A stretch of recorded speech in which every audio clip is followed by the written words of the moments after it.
going to get started off with nail polish. It's been a very nail polish heavy season for me. These three have been my favorites. I just think they really kind of just cement what fall colors represent to me. The first one is called Cola, and this is a true medium brown based red color. It's almost like a terracotta burnt red color. It does dry darker than this, so it actually does appear a little bit more like Dr. Pepper Cola, which is kind of what I was thinking they were going for with the name. I'm all about olives for fall, and my favorite olive nail polish has been Dree, and it's just this really pretty yellow-based cream olive color. And I don't know, for some reason it looks like it's separating in the actual jar, but on the nails it's just a straight olive color like this. It's extremely beautiful, and I love this one just for a straight fall color. Black. I don't really love wearing black nail polish. I feel like it can be a little harsh on my nails since I have such a fair complexion. But I do like wearing darker nail polishes, so I feel like Codie is a good balance for me. It's a very dark espresso brown color. It does read black in some lights, but it definitely has a hint of brown in there. It's just a really gorgeous alternative to black, and I've been wearing this a ton this fall. It's also really pretty if you put sparkle polishes on top of it. Like I really like how Opal looks from Zoya. It's like this green sparkle color. It's like a green flaky nail polish that you can put on top. It really overlays beautifully over Codie. A lot of you have been asking for alternatives to my mineral foundation. I used to sell mineral powder foundations. I did find a really great alternative if you're looking for a pressed format of a mineral foundation. I know that's a huge complaint that a lot of people that use mineral makeup have, that it's hard to find pressed options that are affordable. I did find this one from Honeybee Gardens. I just put it in this little palette I got from TKB. But this is Geisha, and it is light enough for me. It is a very sheer, beautiful mineral foundation. It actually matches my skin. As you can see there, it doesn't have any kind of an orange finish or undertone to it. It's very smooth. It's not chalky at all. I had been using the Ecobella powder before I bought this, and that one is has a weird texture to it, and the color isn't very good. And it doesn't really give me a nice finish or coverage. So, and it doesn't have any pore clogging ingredients in it. It's very gentle. It gives a decent amount of coverage. It's talc-free, bismuth oxychloride-free. It does come without a compact unless you order a compact with it from the site, which I kind of like. I mean, you have the option. You can put it in a palette. You can order the compact, and then it won't be as much waste. Like whenever you go to order a refill, you'll have the compact and you can just order the refill, and it ends up being cheaper that way in the long run. So I do really like that about the Honeybee Gardens foundation. But that's what the back will look like, and it just gives the ingredients and such.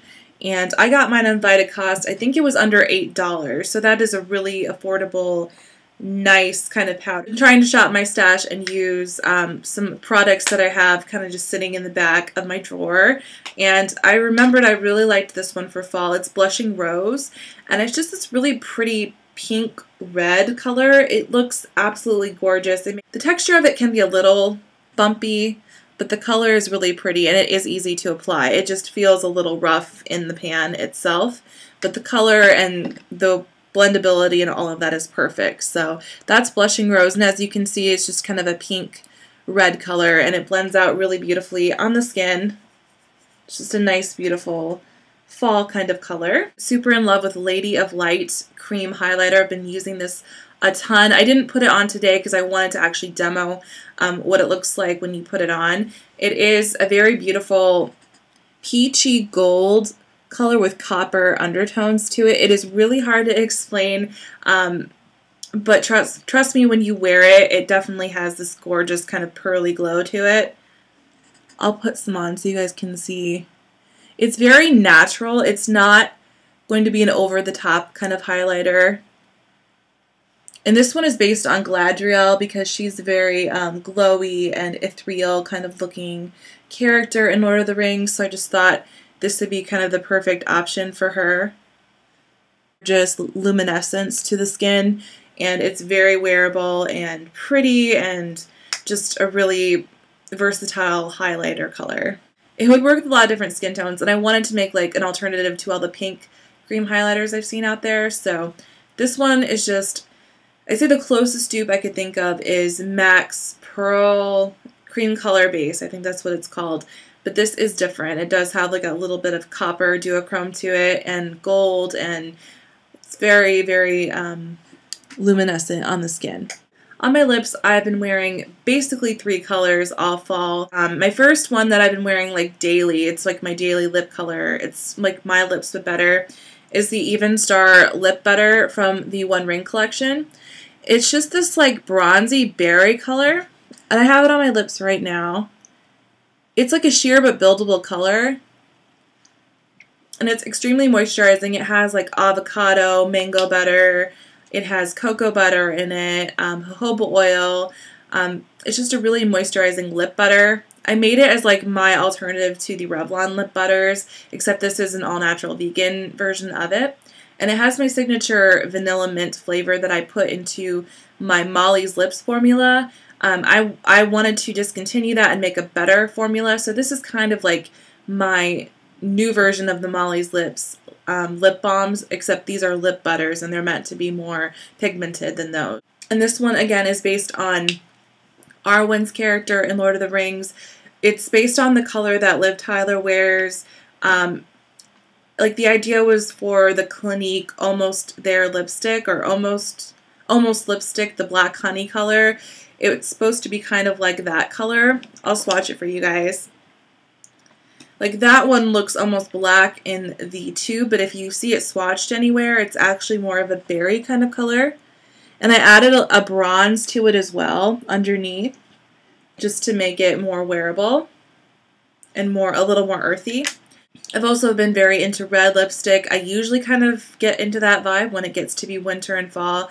I end up wearing a lot more red lips. And the 2 colors I've been wearing a ton, it's my Dani Lip Pencil, and that is my orangey red color.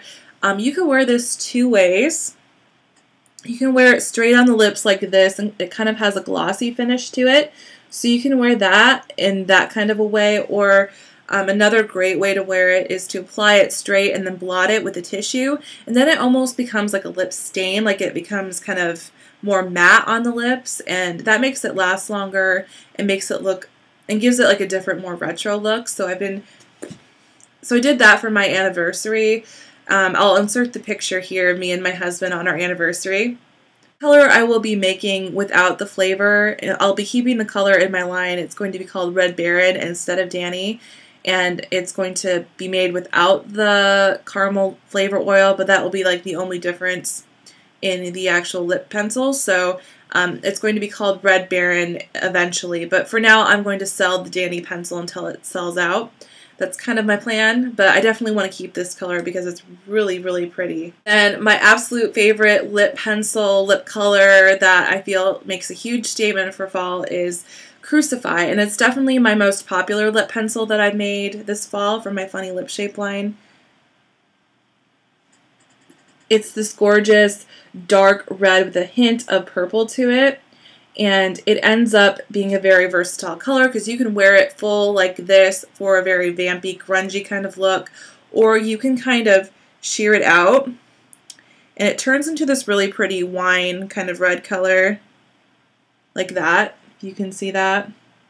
It all just depends on how you want to wear it, and I've been wearing it both ways all month long. I really like wearing Shire eyeshadow on top of that. Again, I said like olives are some of my favorite colors for fall, and this is just a true golden olive color with copper duochrome to it, and it's the Hobbit's color from Lord of the Rings.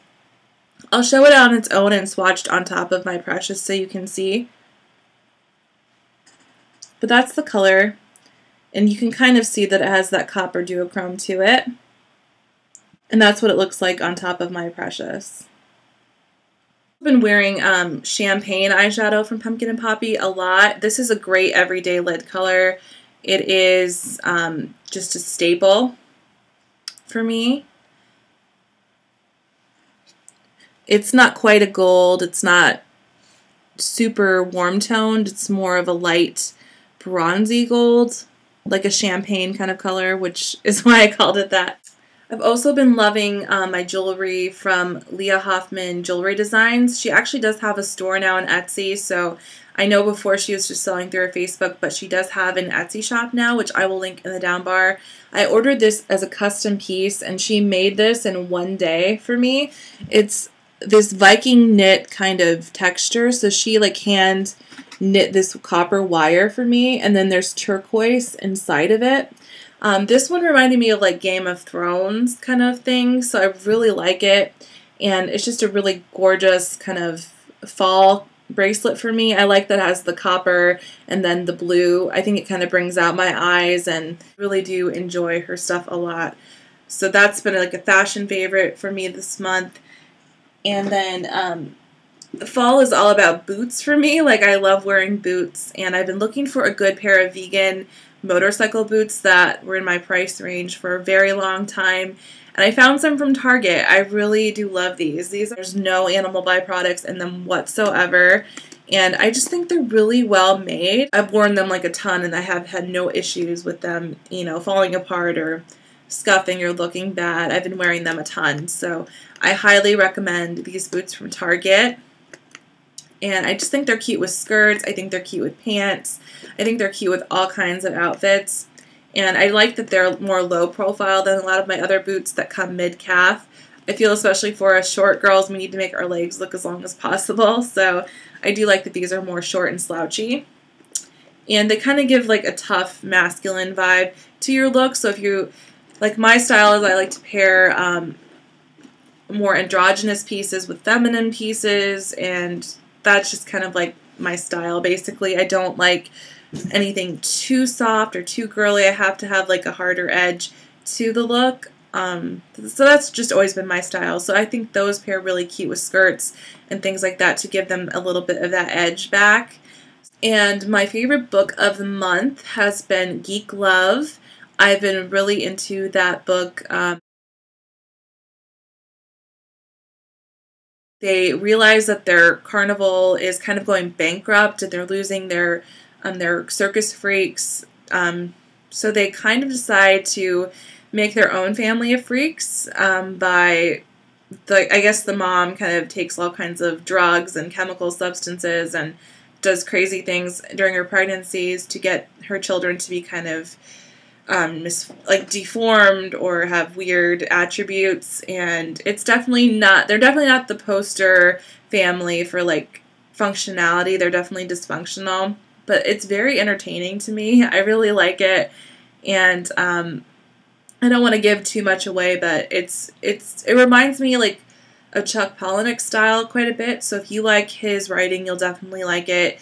It is not for everyone. It's definitely dark and graphic, and the family is definitely messed up. So, but if you like character studies and you like really well written characters and interesting stories, you definitely would like it. And if you like Chuck Palahniuk's kind of in-your-face, no holds barred writing style, you'll definitely like it. I do feel like it's a little bit more personal than Chuck's style. I feel like there is more humanity in it, so it's not quite as jarring of a read as some of his books can be, but it's definitely out there. Hope you guys had a really great, safe Halloween. I would love to hear what your costumes were, what kind of fun fall activities you guys have been up to. Just kind of post that in the comments section. I would love to hear what you've been up to.